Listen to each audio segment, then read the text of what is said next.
அண்மை செய்தியை பார்க்கலாம். மதுரையில் கடந்த வாரம் கிளாமர் காலி செய்யப்பட்ட வழக்கில் குற்றவாளி என்கவுண்டர்.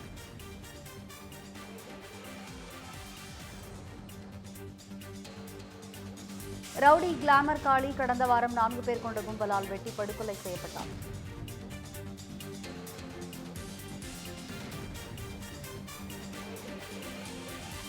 ரவுடி கிளாமர் காளி கடந்த வாரம் 4 பேர் கொண்ட கும்பலால் வெட்டி படுகொலை செய்யப்பட்ட நிலையில் குற்றவாளி என்கவுண்டர் செய்யப்பட்டிருக்கிறார். அண்மை செய்தியை, முக்கிய செய்தியை பார்க்கின்றோம்.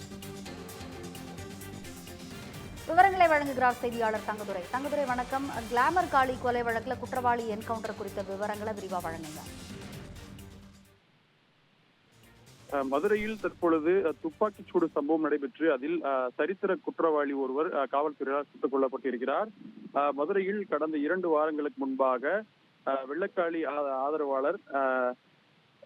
ஆதரவாளர் வி.கே. குருசாமியின் அக்கா மகன் காளீஸ்வரன் என்ற கிளாமர் காளி 4 பேர் கொண்ட கும்பல் சரமாரியாக வெட்டி படுகொலை என்பதை அவர் வீட்டின் அருகே செய்திருக்கிறார்கள்.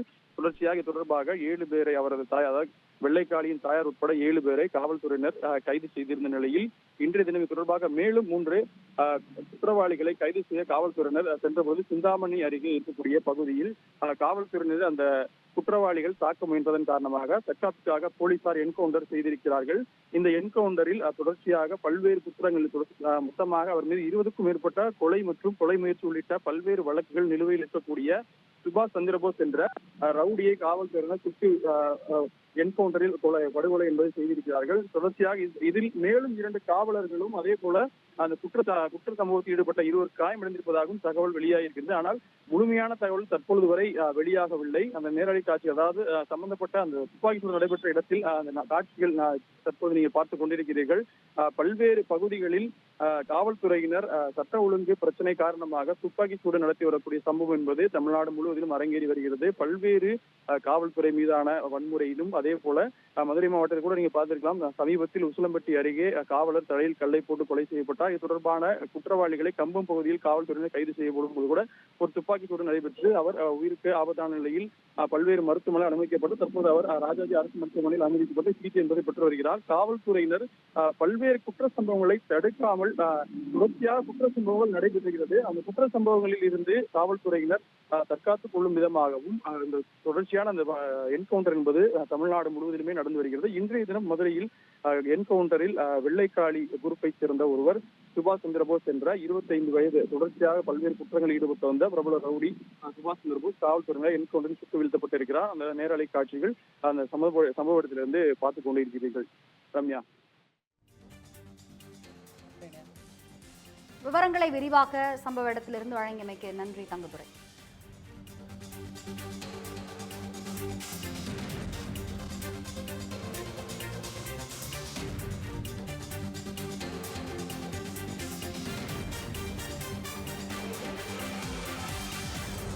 நாங்கள் செக் போஸ்ட்லேயும் தகவல் அடிப்படையில் ஸ்டாப் பண்ணுறோம். ஸ்டாப் பண்ணி நிற்காமல் அங்கே இருக்கிறவங்களையும் இது பண்ணிட்டு இருக்கோம். ஸோ அந்த டைமில் திருப்பி அடுத்த பெருங்குடி ஜங்ஷன்கிட்டையும் திருப்பி நிறுத்தாமல் நேராக இதுக்குள்ளே விட்டுறான். அதை ஃபாலோ பண்ணிட்டு வந்த இன்ஸ்பெக்டர்ஸும் அவரை வந்து இங்கே கைது பண்ண முயற்சிக்கிறாங்க. கைது பண்ண முயற்சிக்கும் பொழுது அவங்க 2 போலீஸ் கூட வராங்க. அதில் அந்த அருவா கையில் வச்சுருந்தவன் 2 போலீஸையும் காயப்படுத்திடுறான். நல்லா வெட்டு. ஆனால் அவங்க ஹாஸ்பிட்டலில் இருக்காங்க. திருப்பி இன்ஸ்பெக்டரும் அவரை தற்காக்க சொல்கிறாங்க. இருந்தாலும் அவனுடைய இந்த பிஸ்டல், ஒரு கண்ட்ரிமேட் பிஸ்டல் வச்சுருக்கான். அதில் வந்து ஒரு ஃபயர் பண்ணதில் அவங்க போய் மறைஞ்சதில் இதில் வந்து பட்டுருச்சு, காரில் பட்டுருச்சு. ஸோ அப்போ ஃபயர் பண்ணுற அளவுக்கு அவன் இருக்கும்பொழுது ஒரு தற்காப்புக்காக சுடும்பொழுது, காலில் சுடும்பொழுது அவனை குனிங்கிறதுல அவனுக்கு செஸ்ட்டில் பட்டுருக்கு. ஸோ அதனால் அவனை அப்படியே நேராக ஹாஸ்பிட்டலுக்கு இமீடியட்டாக கொண்டு போயிடும். இங்கே பக்கத்துலேயே இருக்கிறதா வேளாண்மாளுக்கு 10 to 15 மினிட்ஸில் நாங்கள் அங்கேயும் கொண்டு போயிடும்.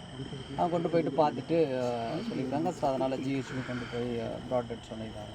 சார், நீங்கள் வந்து ஆணையாளரை பொறுப்பேற்றுட்டு ரொம்ப குறைவான குற்றச்சம்பவங்கள் தான் நடந்திருக்கு. இது வந்து 2 கோஷ்டியில் நடக்கக்கூடிய கொலை சார். இது வந்து ஒரு குற்றமாக நம்ம பார்க்க முடியல.